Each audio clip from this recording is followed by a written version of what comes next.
The camera.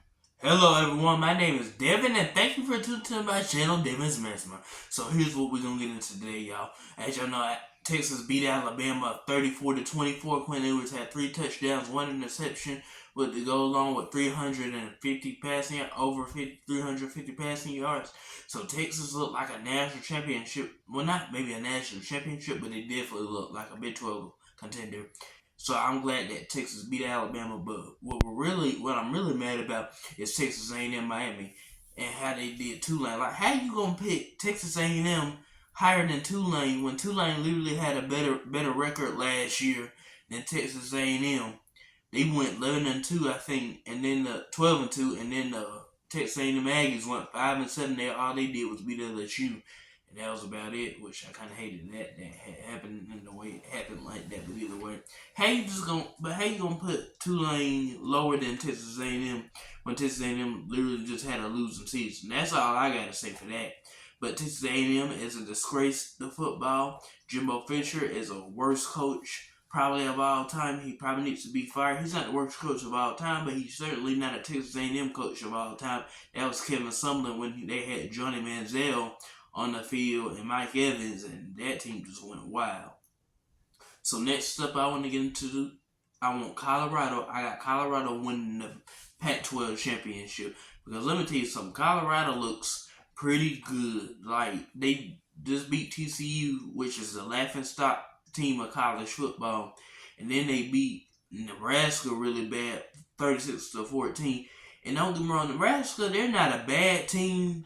It's just that they don't really have a good quarterback situation and stuff, and then it's just a lot of other stuff, and then they probably need to go back to the Big 12, because that's where they had more success. Because ever since they went to the Big 10, Big 10, they really haven't had any success.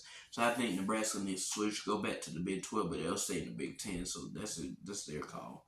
But let me tell you something about Shedeur Sanders. Shedeur Sanders looks like a Heisman Trophy contender. He looks like he can will that team to something. As you know, he had 300. I think he had over 300 yards, 2 touchdowns, 1 rushing touchdown. So he looked pretty good. So I would say Shedeur Sanders is definitely a Heisman Trophy contender in the Pac-12. And then I got another quarterback for you, Michael Penix Jr. As you know, he came out of Indiana, but now he's with the Washington Huskies football team. And they're number 9th or 8th, I think, they're 10th.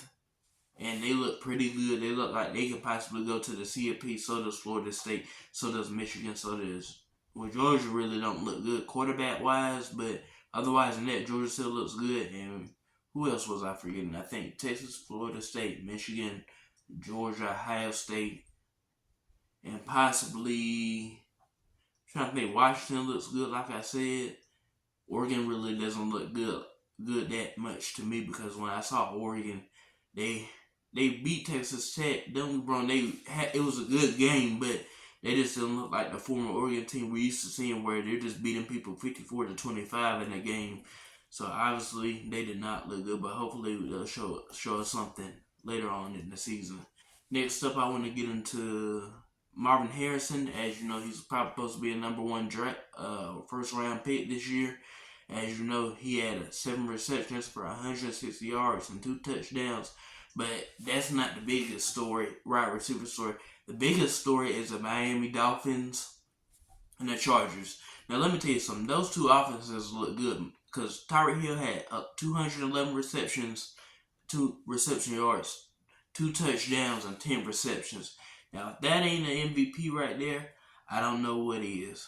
But he definitely looks like he could win the MVP award. And Justin Jefferson looked good too, but the Vikings lost to the Buccaneers 20-17. So that's why I'm just saying, like, if I would give it to a right receiver, it would be Tyreek Hill. And Justin Jefferson had a good game, but he didn't have a great game like Tyreek Hill, and he didn't win the game. So all I wanted to say is, and then Tua Tagovailoa had a great game. He had 466 passing yards, 3 touchdowns to go along with 1 interception. So at first there was an Instagram question that they had asked me. They were like, is Miami really a contender in the NFC? And then, or somebody that picked Miami and Philadelphia to be in the Super Bowl.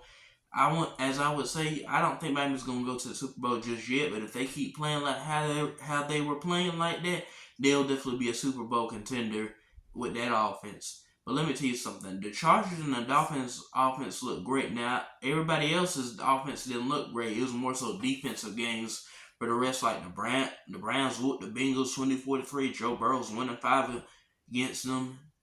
And then after that, the Chiefs lost to the Lions, which I did predicted that to happen. The Chiefs lost to the Lions 21-20, so I had predicted that. I had told somebody else that, I had told somebody else that, the Lions got C.J. Gardner-Johnson, and they got a good quarterback in Jared Goff.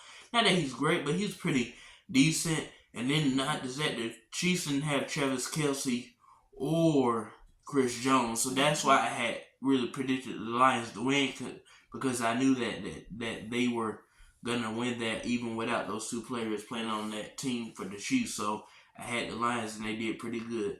And then the Bills lost to the freaking Jets without Aaron Rodgers even on the field. He was only on the field for like a few plays. Boom, he tore his Achilles. So now he's out for the rest of the year. This probably ended his career too as well. It probably has, because after that, he's 39 years old. I don't think he's almost about before that. I don't think he's coming back to that. But Shannon Sharp and everybody else has now saying that Tom Brady might be the possible spirit to lift them out that losing season and possibly take them to the Super Bowl or the playoffs. So we'll see what that happens. But I really do not want Tom Brady winning his eighth Super Bowl, going 8-3 in the Super Bowl. And it would have been different if he was playing with a team I like the Saints, Lions, maybe the Falcons. I don't know really much about them, but if I had to choose them, I would choose them too. But like I said, what question? What do you have? No, I'm just happy you said Falcons. That's all. Well, yeah, I guess I would have them. My team. Because I do want to see them succeed. I do at least want to see them with 1 Super Bowl, and that's it. I don't want to see them with nothing else. I just want to see them with 1 trophy, 1 ring, and that's it. Now, my Saints didn't look good against the Titans, but at least they still won, and at least they still got a Super Bowl ring, unless like the Falcons. So, really? As you know, the Saints were 1-0, and they beat the Titans 16-15 by 1 point. So Saints defense looked good, but the Saints offense didn't look good. But that defense always was strong as I don't know what I always. Like I said, really everybody had a defensive game. But let me tell you something. How about them Cowboys? Them Cowboys whooped them New York Giants. They made them look like the little Giants, if you ask me. I mean, they won 43-0. I mean, like I said, God ain't pleased. The Giants look like freaking 1-11 Colorado versus 15-0 2019 Clemson. That's how it looks. That's That's horrible. The Giants are not supposed to look like that. The Giants look like a college team versus an NFL team.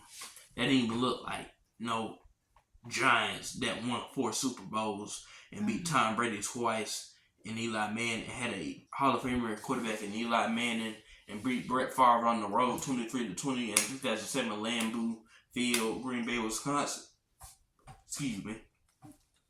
So all I'm going to say is the Giants, if y'all want to, y'all got to get rid of Daniel Jones. In another situation, if the Bills really don't win with Josh Allen, if they can't really do much, I know it's still early. You can give him maybe 1, maybe 2 more years left. But if he can't win that one, I'm going to have to be like, you got to go. And Dak Prescott definitely has to go too. So and that's all I gotta say. And the Eagles didn't look pretty good. They didn't look good, but they still won, and their defense still pulled away. You know, they allowed 3 touchdowns and like 300 over 300 yards passing. So that did not really look great, but even still, they still won handily, 25-20. So next up, I want to get into my predictions. As you know, I got Ole Miss beating Alabama on September 23rd. I got that happening. I think the score would be this would be a high score. It'd be like 30-27, I think. I got that as a score because if Ole Miss wins, they'll win by 3 points. If they don't win by 3 points, then they might win by 10 points, and that's the most I'm giving them and the chance to happen. But I got Ole Miss beating Alabama. So yeah, so I can't wait to see how that happens. And predicting Auburn usually beats Bama at home in the Iron Bowl. So usually Auburn does pretty good. So they'll definitely give them a tough challenge. And you know this Alabama team is not the same with Jada Merrill and everybody else on the field. But next up, I wanted to say, as y'all know, Alabama fans are not eating at Texas Roadhouse or Longhorns because my TT she had sent me a Facebook message that said that people are not gonna be eating at Longhorns or Texas Roadhouse. So when I saw that, I was like, yeah, that sounds like an Alabama fan. They love to win all the time, but knowing they can win this one, now they don't want to go to people's places, like states' places and everything. So that's just shame on them. And either way, I almost want to say I think that is it. As y'all know, Vikings-Eagles play tomorrow. I got the Vikings beating the Eagles. Even though I know that's going to be a tough one for the Vikings, but I got the upset happening. So I think that will happen. Then the Cowboys and the Jets play. I got the Cowboys. The Chiefs and the Jaguars play. I got the Jaguars. The Dolphins and the Patriots play. I got the Dolphins. So that either way, that's all for today. I just want to say thank you. And Duke beat Clemson too. So remember that. All right. Love y'all. Thank y'all. Goodbye.